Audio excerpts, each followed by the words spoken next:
¿Qué tal, mis queridos salmones y salmonas errantes? Bienvenidos a Soy Salmón, el canal donde desenterramos las joyas olvidadas y las perversiones luminosas de la historia. Hoy, agárrense de sus asientos, porque nos vamos a sumergir en un México que pocos imaginan. Un México de principios del siglo XX, vibrante, efervescente, donde un puñado de jóvenes brillantes, aspirantes a filósofos y escritores de altos vuelos, decidieron que la Navidad no era solo para el niño Dios, sino para celebrar, nada más y nada menos, que el nacimiento de Dioniso. Sí, Dioniso, el dios griego de la embriaguez divina, del éxtasis, del arrebato que te saca de la vulgaridad cotidiana. Imaginen la escena, noche del 25 de diciembre de 1908. Una casona majestuosa en la Santa María la Ribera, propiedad de un tal Agustín Reyes, joven rico y espléndido, nos dice la crónica, con un salón oriental que ni las 1001 noches, tapices franceses, biombos nipones y hasta el sillón de Sor Juana. Ahí no más de treintañeros, pero ya con el germen de la genialidad bulléndoles en las venas, Pedro Enríquez Ureña, el dominicano erudito que parecía haberlo leído todo, Alfonso Reyes, el joven poeta, hijo de general, pero con la mirada puesta en las musas, Antonio Caso, el filósofo en ciernes con una presencia magnética y una cabellera revuelta que ya anunciaba tormentas intelectuales, y quizás, solo quizás, rondando por ahí, Ricardo Gómez Robelo, Jesús T. Acevedo, Julio Torri, una pandilla selecta, una cofradía de iniciados. ¿Y qué hacían estos muchachos en plena Navidad? Pues rendirle culto a Dioniso, ese dios que representa la vid, el vino, el frenesí, la fuerza que arranca a los mortales del orden para convertirlos en seres delirantes, que danzan en montañas salvajes. Un homenaje inspirado en las versiones decimonónicas del culto griego, donde Dioniso, alimentado por ninfas que luego se convertirían en las Ménades destructoras y creadoras, era el favorito de artistas y filósofos. Porque, no se equivoquen, la demencia divina de Dioniso está ligada a las fuerzas generadoras de la creación. La velada fue un festín para el intelecto y los sentidos. Pedro Enríquez Ureña abrió el telón con un esbozo de tragedia antigua, en prosa. ¡Qué osadía! Reinventando el mito de Dioniso con un desenlace triunfal. Dioniso anunciando su reinado en Tebas, prometiendo elevar a los mortales sobre el dolor hacia la vida plena. Y el coro imagino a nuestros jóvenes intelectuales con las copas en alto, respondiendo: te cantaré siempre, me uniré a tus cortejos, y me poseerá tu delirio, Dios de mil nombres, Dios de mil coronas. Evoé, Evoé.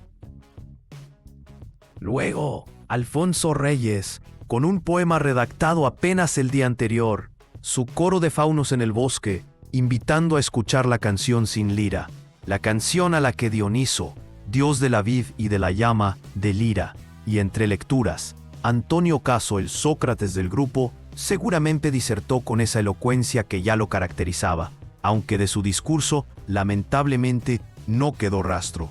Y Rubén Valenti, cerrando el primer acto, para después, supongo, dar paso a la comilona y al retozo, porque una fiesta dionisiaca sin eso, pues no es fiesta. Pero esta noche no fue un hecho aislado, mis salmones, fue la culminación de un proceso, de un encuentro apasionado con los clásicos griegos. Estos jóvenes, que no habían tenido una educación clásica formal, ni dominaban el griego o el latín, encontraron en las traducciones y en los intérpretes europeos del siglo XIX, como Walter Pater, la llave para acceder a ese mundo que consideraban esencial. Leían a Homero, las tragedias griegas, a Platón. Imaginen una noche releyendo en común el banquete de Platón, turnándose en la lectura, ajenos al bullicio de la ciudad, en un taller de arquitecto. Esa era la intensidad de su búsqueda. Pedro Enríquez Ureña, el maestro, el guía, quien con su seriedad y erudición se convirtió en figura tutelar, hablaba de días alcióneos, días de calma invernal, de intensa amistad y estudio, donde el símbolo de Dioniso bendijo su viaje hacia la cultura clásica, un término tomado del mito de Alcione y que D'Annunzio había popularizado para describir momentos de suprema armonía y creación. Y en este caldo de cultivo intelectual no podía faltar la influencia de Federico Nietzsche, el filósofo que murió convencido de ser la reencarnación de Dioniso. Alfonso Reyes, tras leer El origen de la tragedia, se sintió atraído por el placer dionisíaco, la embriaguez, la locura y su opuesto, la ilusión apolínea. Aunque Enrique Sureña recelaba de los efectos devastadores del pensamiento nietzscheano, reconocía su poder para agitar las aguas intelectuales. Y cómo olvidar a José Enrique Rodó y su Ariel, ese sermón laico que llamaba a la juventud de América a buscar la belleza, la armonía y a oponer a la nordomanía un camino espiritual propio.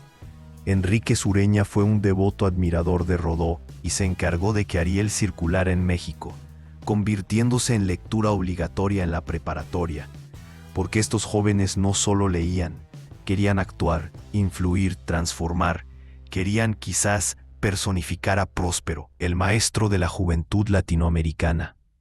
Así, entre lecturas febriles, discusiones apasionadas que se extendían hasta el alba, y una profunda admiración por el milagro griego, se fue forjando una generación.